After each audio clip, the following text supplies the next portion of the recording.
น่าพึ่งมากเพียงรับประทานกะหล่ำปีทุกวันสรรพคุณมหัศจรรย์เหล่านี้จะเกิดขึ้นต่อสุขภาพของคุณนายโอริแชร์ออนพรีเซนต์สวัสดีครับสำหรับใครที่เข้ามารับชมอย่าลืมกด Subscribe และกระดิ่งแจ้งเตือนด้วยนะครับกะหล่ำปีชื่อนี้คงจะไม่มีใครที่ไม่รู้จักอย่างแน่นอนใช่ไหมครับซึ่งเป็นผักที่มีคุณค่าทางด้านสารอาหารมาก และถ้าหากท่านใดที่ชอบรับประทานบ่อยๆแล้วก็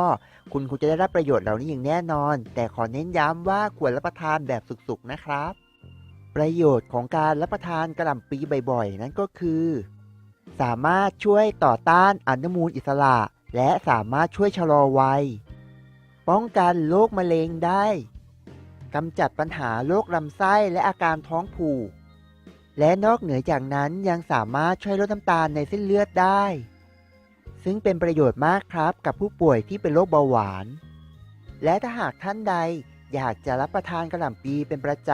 ำ คุณควรรับประทานแบบสุกเท่านั้นนะครับ เพราะว่ามีสาเหตุมาจาก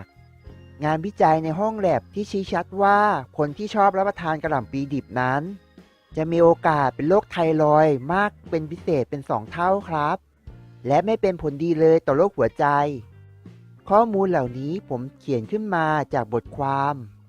และเรียบเรียงเป็นวิดีโอคลิปครับผมหวังว่าข้อมูลเหล่านี้จะมีประโยชน์กับทุกท่านบ้างไม่มากก็น้อย